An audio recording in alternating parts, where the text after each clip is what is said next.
안녕하십니까. 8월 3일 이슈이시다 시작합니다. 오늘은 먼저 원숭이 두창으로 수다 한번 늘어놓겠습니다. 처음 원숭이 두창이라는 병이 나왔을 때 이건 코땡과는 다르다. 괜히 여러분들에게 공포심 느끼게 할 필요 없다라고 생각해서 이슈이시다에서는 전혀 다루지 않았었는데요.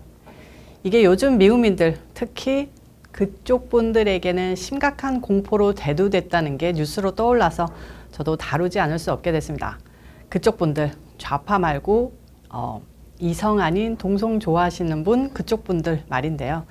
아무튼 워싱턴 DC를 비롯한 미국 대도시에서 동성애자들을 중심으로 원숭이 두창이 급격히 확산하면서 1980년대 후천성 면역 결핍 증후군, 에이즈 창궐 당시처럼 성소수자 혐오와 차별이 심화할 것으로 우려하는 목소리가 커지고 있습니다.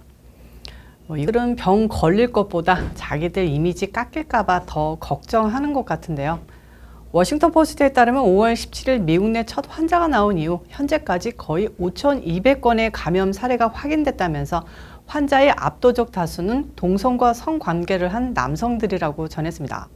신문은 또 원숭이 두창 자체는 에이즈나 코땡처럼 심각한 질병이 아니지만 가뜩이나 미국 내에서 동성애 반대 움직임이 고개를 드는 시점에 발생했다는 점에 주목하고 있습니다. 뉴욕에 거주하는 동성애자 인권 활동가 에릭 소연은 동성애자 공동체에서 원숭이 두창 같은 질병이 대유행하는 것이 우리 공동체에 대한 직접적이고 그 계획적인 공격을 악화시킬 수 있다고 우려했는데요. 우려의 대상이 잘못된 것 아닌가 싶습니다. 자기네들이 청결 유지하고 문란하지 않게 생활해야 원숭이 두창 막을 수 있다고 경각심 높이는 게 아니라 이것 때문에 자기네들이 일반인들에게 공격당할지 모른다고 우려하는 걸로 보입니다.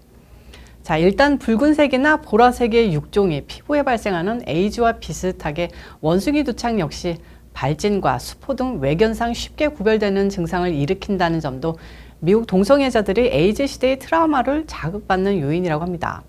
보도에 따르면 최근 미국 성소수자 밀집 지역에선 서로 대화를 나누면서도 피부 상태를 확인하는 모습을 쉽게 찾아볼 수 있다고 하는데요. 일부 지역에서는 동성애자 남성이 질병을 퍼뜨린다며 거리에서 야유를 받는 사례도 보고됐다고 합니다. 원숭이 두창 백신을 맞으러 온 동성애자 남성들이 의자 등 기물을 사용할 때마다 보호복을 입은 의료진이 소독을 하고 감염 의심자에게는 혈액 검사 등 의료 서비스가 제공되지 않는다고 하는데요. 이게 차별이면 코땡 사태 때 코땡 환자들 격리되고 슬슬 피하고 했던 것도 만행으로 치부해도 되는 거 아닐까요? 이런 가운데 올해 6월 중순 확진 판정을 받은 워싱턴 DC의 한 감염병 전문가는 병변 부위에 심한 통증을 겪었을 뿐 아니라 낙인과 수치심이 유발됐다고 말했는데요. 전문가들은 성소수자라는 특정 집단의 낙인을 찍는 대신 원숭이 두창으로부터 안전한 성관계 방법을 알리는 등 교육을 강화할 필요가 있다고 말하고 있습니다. 다음은 즐거운 소식 하나 전하겠습니다. 요즘 들어 화요일만 되면 여기저기서 선거 소식이 들려오고 있는데요. 어제 열린 미시간주 공화당 예비선거에서 지난해 트럼프 대통령 탄핵에 찬성표를 던졌던 피터 마이어 의원이 재선 도전에 실패했다는 뉴스입니다. 피터 마이어가 떨어지고 공화당 후보로 선택된 인물은 존 깁스 후보, 대통령 충성파 후보입니다. 우선 축하드립니다. 짝짝짝.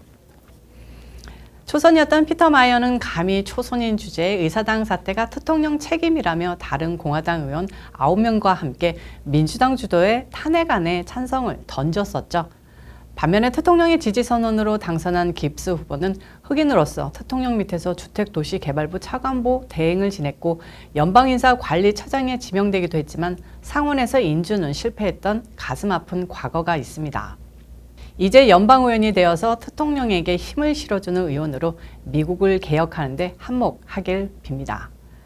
앞서 지난 6월 치러진 사우스캐롤라이나 공화당 예비선거에서도 탄핵 찬성표를 던졌던 5선의 톰 라이스 의원이 대통령의 지지 선언을 받은 러셀 프라이 전 주하원의원에게 패한 바 있습니다. 10명의 탄핵 가담 의원 중 지금까지 2명이 탈락한 거죠. 이 밖에 뉴욕의 애덤 킨징어, 존 캣코, 미시간의 프레드 업턴, 오하이오 앤서니 곤잘레스 등 4명은 아예 은퇴를 선언하고 경선 출마를 포기한 바 있습니다.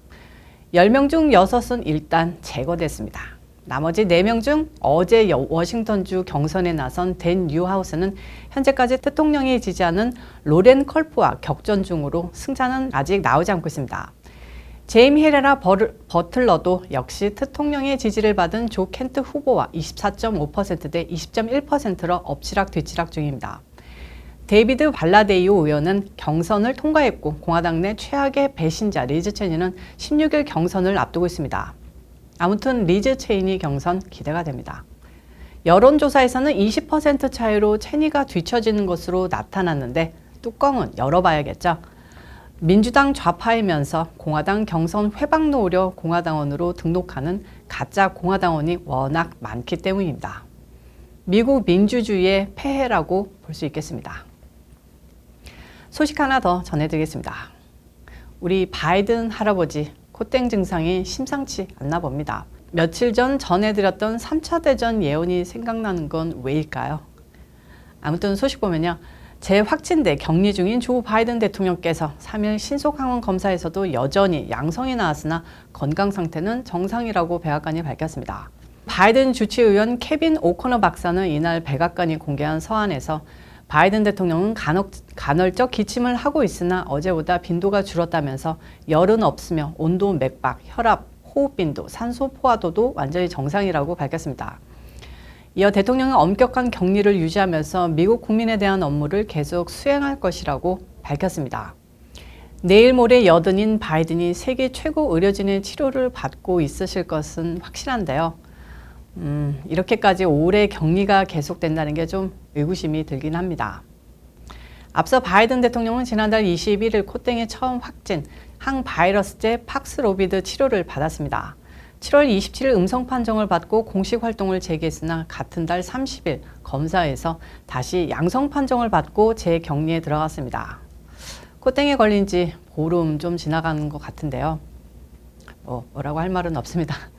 저도 회복은 됐는데 잔기침은 계속 되고 있습니다. 코땡 그냥 감기라고 치부하기에는 조금 무서운 놈은 확실한 것 같고요.